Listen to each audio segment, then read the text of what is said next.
마가복음 강의 62번째 예수님 죽기 전 일어난 일들, 오늘 말씀 제목입니다. 예수님은 모든 인류를 살리는 줄기세포와 같은 존재로 이 세상에 오셨습니다. 그래서 예수님은 스스로 자신의 죽음으로 말미암아 모든 인간이 죄에서 해방되고 하나님과 화목된 상태에 놓이기를 원했습니다. 하나님은 이 엄청난 일들을 길고 긴 이스라엘의 역사 가운데 담아두셨지요. 그래서 우리가 이스라엘 역사를 공부하는 것이 중요합니다. 그런데 예수님을 따르던 당시 제자들에게는 예수님의 죽음이 충격이에요. 이건 돌발적인 사고와 같은 거예요. 자기들의 계산에 없었던 이야기예요. 그래서 예수님이 죽으신다고 할 때 얘들은 두려움과 공포에 붙들렸던 것입니다. 그런데 예수님이 부활하시고 승천하시고 부활하시고 승천하신 후에 시간이 어느 정도 흘러서 당시 상황들을 곰곰이 생각해 보니까 우연히 정치적으로 희생양이 되어 죽으신 사건이 아니라 오히려 인류의 죄를 사하는 하나님의 그 언약, 하나님의 역사, 흘리신 피가 그냥 우연히 흘린 피가 아니라 언약의 피였다는 사실을 깨닫게 되었습니다. 그때부터 제자들은 예수님 십자가를 자랑하게 되었고 십자가 구속의 은혜를 전하는 증인의 길을 걸어가게 되었습니다. 오늘 함께 살필 이 본문들이 우리에게는 참 중요해요.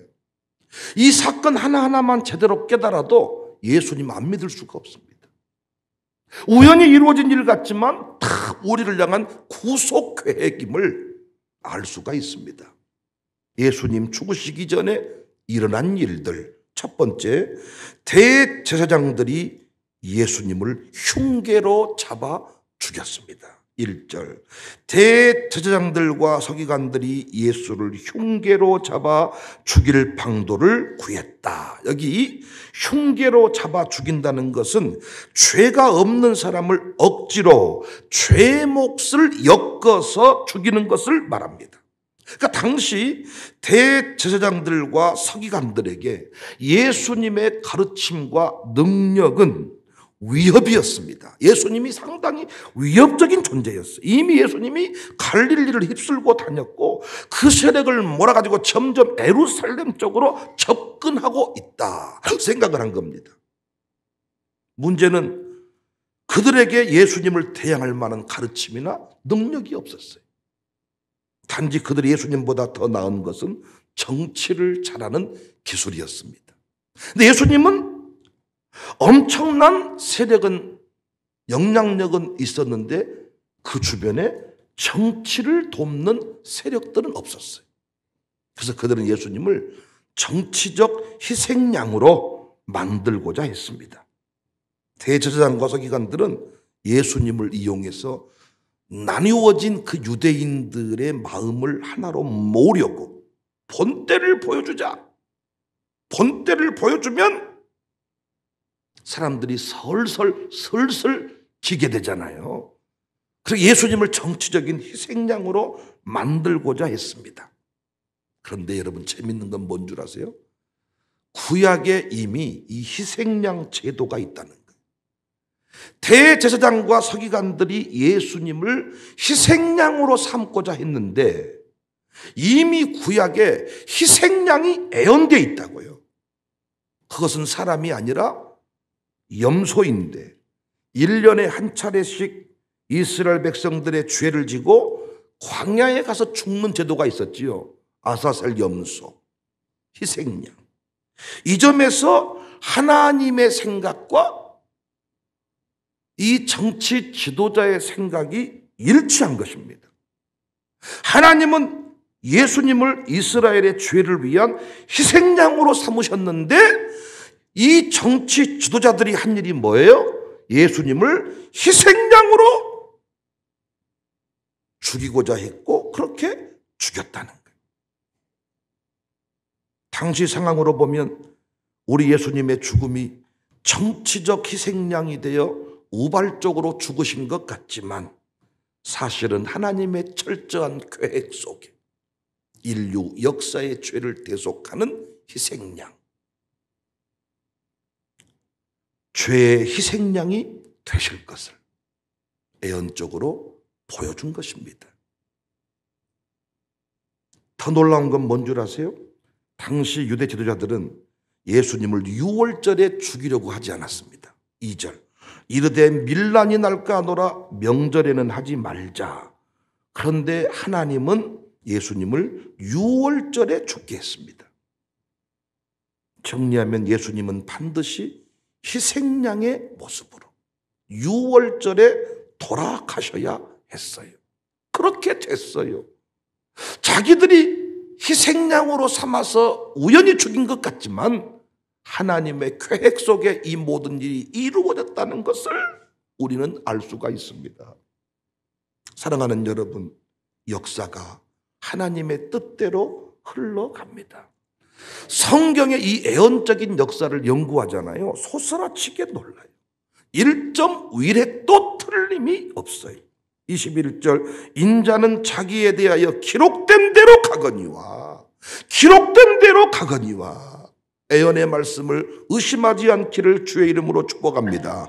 여러분과 저의 구원이 어느 날 뚝딱 어떤 내가 인간적인 힘으로 무엇인가 노력으로 이렇게 이루어진 것이 아니라 영원 전부터 계획된 하나님의 역사임을 믿으시기를 바랍니다. 우리 주변에 종종 하나님 살아계심을 증거 보여줘봐, 하나님을 증명해봐, 그럼 믿을게. 여러분 절대 증명하시면 안 돼. 복음을 설명하는 게 아니에요. 어떤 분들이 종종 자꾸 복음을 설명하려고 해요. 말씀을 설명하려고 해요. 부활을 설명하려고 해요. 그러나 부활은, 복음은 설명하는 게 아닙니다. 믿는 것입니다. 믿고 안 믿고는 내가 하는 게 아니고 설명으로 이루어진 게 아니고 하나님이 은혜로 믿어지게 하는 겁니다. 누군가가 계시록 설명해봐 그러면 믿을게. 절대 설명하면 안 돼. 이렇게 말해야 돼요. 믿어지면 와. 그러면 설명해 줄게. 여러분 부활에 대한 증거도 넘쳐나요. 정자 한 방울만 현미경 살펴봐도 하나님은 계시다 인정할 수밖에 없어. 죽어가는 나무가 싹을 내는 것만 봐도 하나님은 살아계셔. 그렇게 우리가 이 가뭄 들어서 난리를 칠 때 인간이 해결할 수가 없어. 하나님이 비를 내리면 해결이 돼. 이것만 봐도 하나님은 살아계셔. 증거가 없어서 안 믿는 게 아니라 못 믿는 거예요. 그 마음이 어둠으로 가리워져 있어서. 계시록 설명해 줘봐. 그럼 믿을게. 아니 믿어지면 와. 그러면 내가 계시록 말해줄게. 속으시면 안 돼. 설명이 부족해서 설명을 잘해서 믿고 안 믿고가 아니라니까요. 이 예언의 말씀 대제사장들이 희생양으로 삼고자 했는데 이미 구약에는 희생양 사건이 예언되어 있고 예언대로 흘러갔잖아요. 성지순례가 매 중요합니까? 그 역사를 보고 오는 거야 우리가. 증거가 부족합니까?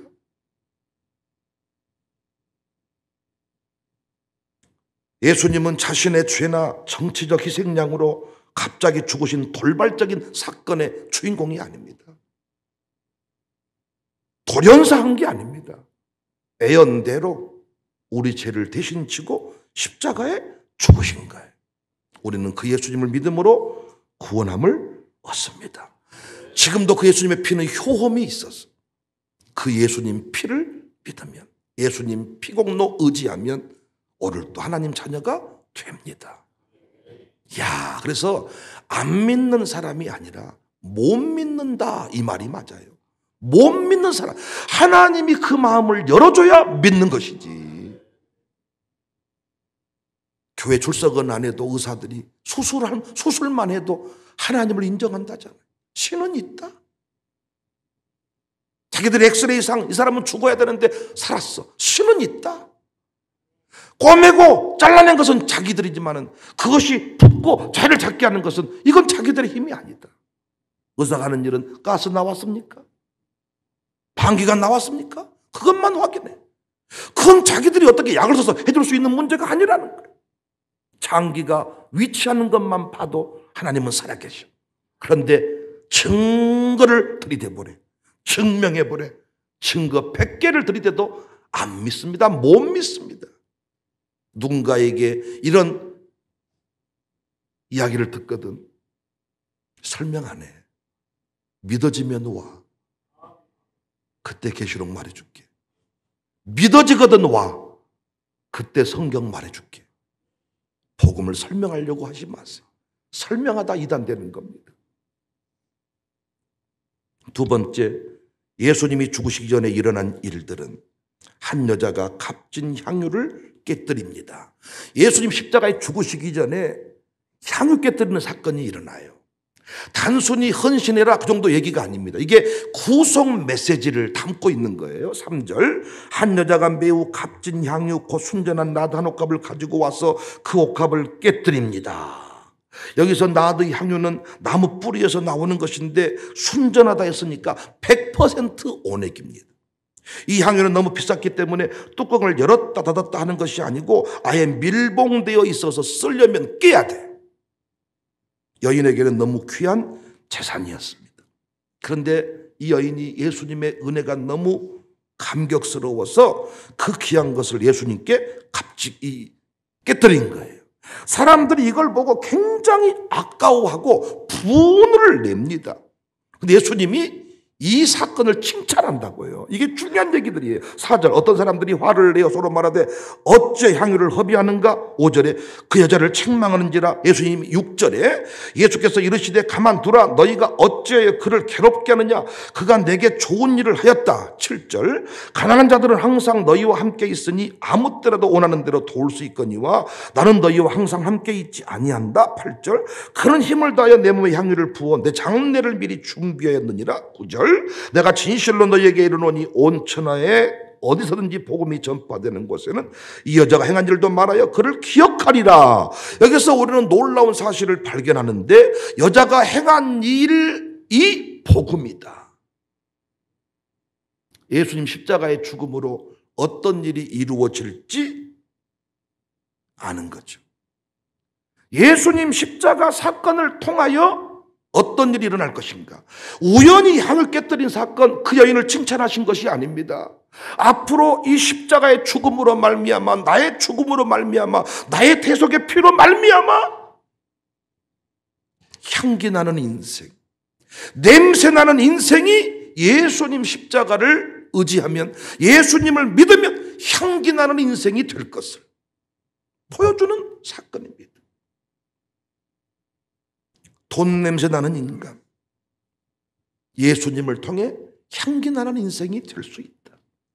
술 냄새 나는 인생, 두엄 냄새 나는 인생, 예수님 십자가 사건을 통하여, 예수님을 통하여 십자가 앞에서 인생이 뒤집어질 수 있다는 것을 보여주는 사건입니다. 더 정확하게 말하면 돈밖에 모르는 인생, 예수님이 죽는다 해도 관심조차 없는 인생들을 변화시키기 위하여 예수님은 십자가에 죽으셔야 했던 것입니다. 사랑하는 성도님들, 그래서 누구든지 십자가의 예수님을 경험하면 세상의 보화를 배설물로 여깁니다. 삭개오는 돈밖에 모르던 버러지, 돈버러지, 해도 너무했던 인생, 사람들이 경멸한 인생. 그런데 그가 뭐라고 말합니까?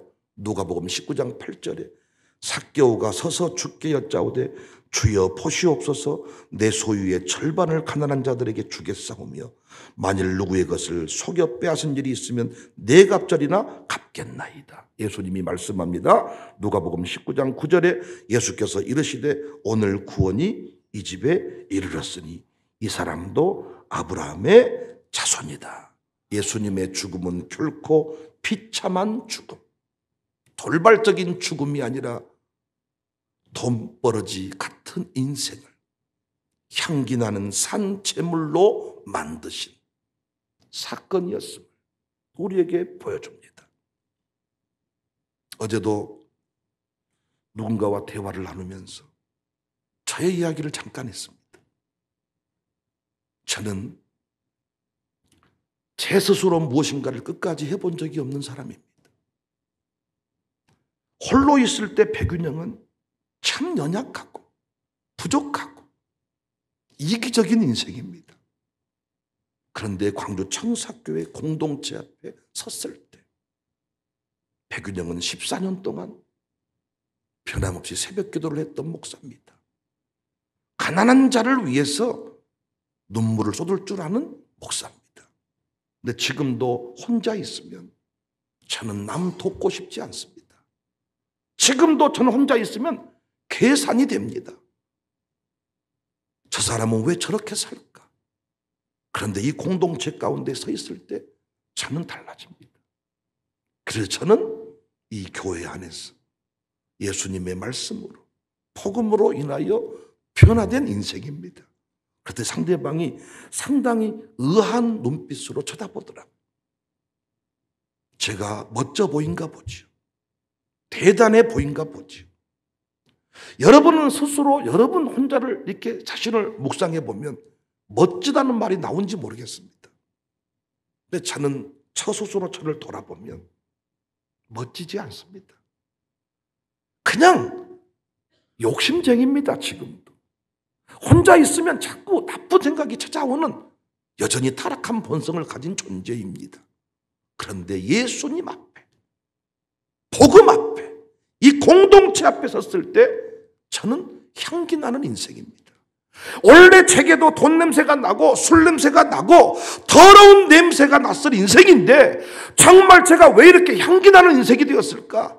물론 저는 향수를 뿌리는 걸 좋아하고 어떻게든 조금 옷도 세탁도 잘하려고 합니다. 지나갔을 때 땀 냄새가 슉 나는 것보다는 향기 나는 인생이 되고 싶습니다. 그러나 여러분, 그것은 진짜 향기가 아니잖아요. 향수는 조만간에 사라지잖아요. 시간이 흘러가면 사라지잖아요. 그러나 내 안에 예수님으로 인하여 복음으로 인하여 나는 향기는 다른 문제입니다. 오늘도 기도회 가운데 살필 메시지가 죄를 물에 타서 뿌려라라는 규례가 나오는데 그 잿물에 대한 규례도 마찬가지입니다. 성전에서만 향기 나는 인생이 아니라 일상의 삶 속에서도 향기 나는 인생이 되라. 십자가에서 우리는 향기 나는 인생으로 바뀔 수가 있습니다. 난 이번에도 우리 샬롬스쿨 친구들이, 우리 주일학생들이 강대상에서 강단에서 막 공연을 할 때 우리에게 눈물을 참아냈어요. 어떻게 그들이 이렇게 멋진 인생이 되었을까? 십자가 구속의 은혜입니다. 예수님이 그들의 인생을 바꾼 것입니다. 마약쟁이가 되고 게임 중독자가 되고 부모님의 마음을 아프게 할 인생들인데 예수님을 만나니까 은혜 받으니까 그들이 향기 나는 인생이 되었습니다. 막연하게 향유 깨뜨리는 사건이 아니라 십자가를 통해서 향기 나는 인생이 될 것을, 돈밖에 모르는 더러운 인생들이 십자가의 증인이 될 것을, 이 여자가 곧 복음이다. 이 일하는 것이 곧 복음이다. 복음 증거되는 곳마다 이 여인의 일이 기념될 것이다. 야, 여러분과 제가 경험하고 있는 이 엄청난 역사가 예수 믿는 모든 사람들에게 다 일어나게 된다는 사실. 그래서 간증합시다.